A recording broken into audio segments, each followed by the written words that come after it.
Assalamu alaikum guys, welcome to Case Officers Academy, and this is basically an audit and assurance crash course. So stay with me and you will be learning a lot about audit and assurance. And in this video lecture I'll be talking about what is audit assurance. Remember that audit is a form of assurance, but what does assurance specifically mean? And in this lecture we'll be talking about exactly that. Now, starting off, what will we learn in this particular video lecture?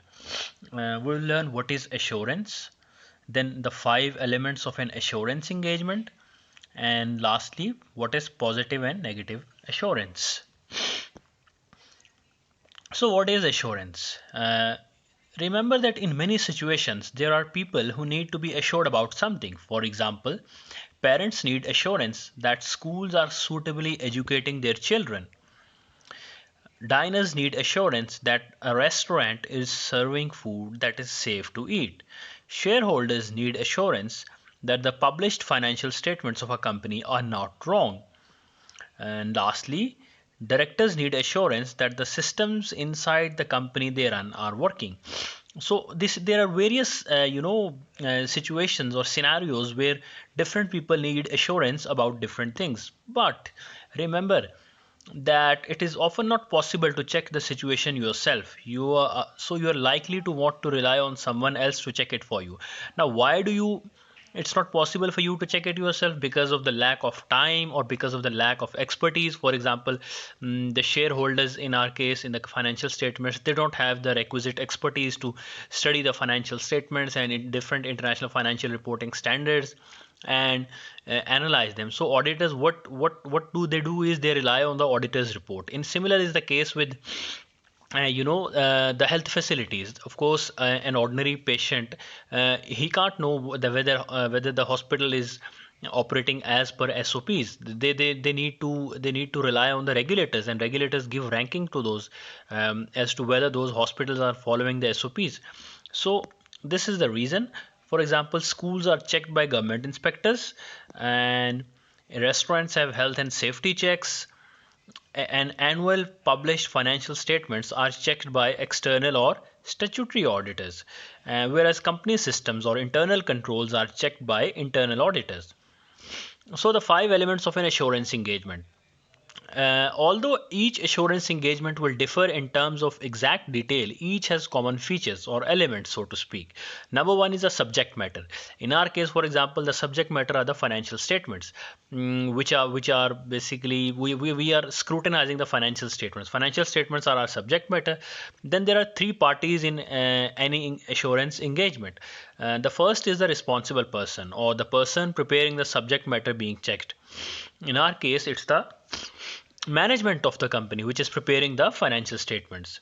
Secondly, the second party is the assurance provider or the party who forms the opinion on the subject matter and gives the assurance. In our case, it's the statutory auditors or external auditors who scrutinize the financial statements and give an opinion as to whether the financial statements are providing a true and fair view of the state of affairs of the company.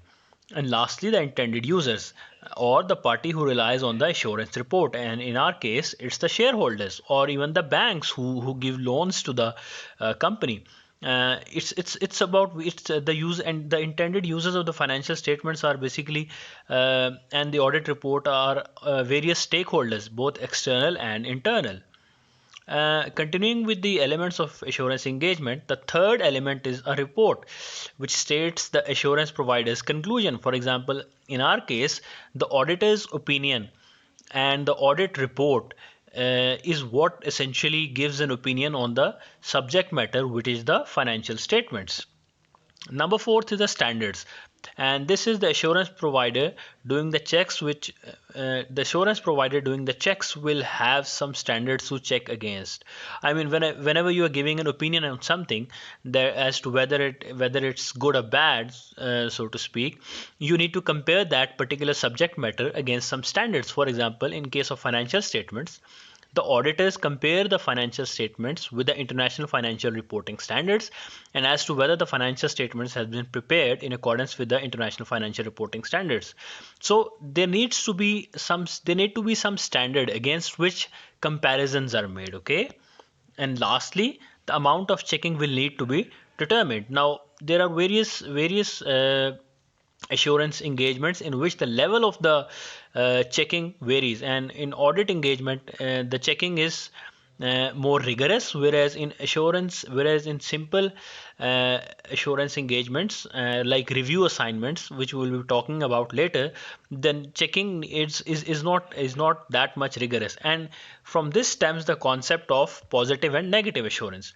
Now, the amount of checking can vary as we just noted above, and the positive assurance is if a lot of detailed checking is done, the assurance provider will be able to conclude that the responsible person has done their job properly or has not. This is known as positive assurance.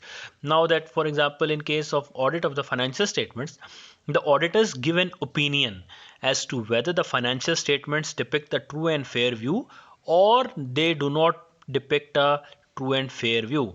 Remember, they also give opinion if the financial statements do not give a true and fair view.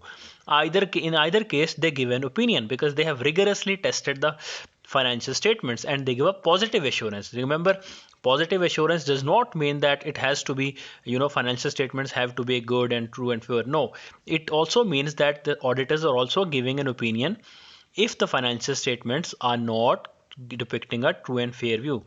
Whereas negative assurance is if a smaller amount of checking is done, the assurance provider may only be able to report that no errors problems were found, but may not feel able to confirm that there are no errors because they have not checked enough to be sure. This is known as negative assurance.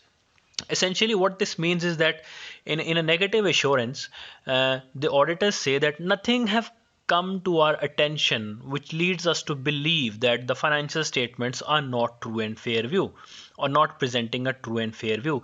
Whereas in case of positive assurance, the auditors would say something like, the financial statements, in our opinion, depict a true and fair view. So in a negative assurance, the auditors say that, okay, well, as far as we have checked, we haven't found any problems, but there could be because we haven't checked everything. Of course, in audit, you do not check everything, but since in negative assurance arrangement, and the things you checked are so little that you don't even give a blanket statement that, okay, you don't give an opinion. Essentially, you just say that to the extent that we have found no problems, it's okay, but it is not must that it's gonna be okay. Okay, so that's it for today.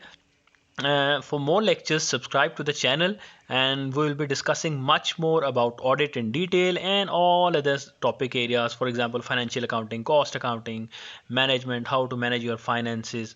So that's it, and goodbye.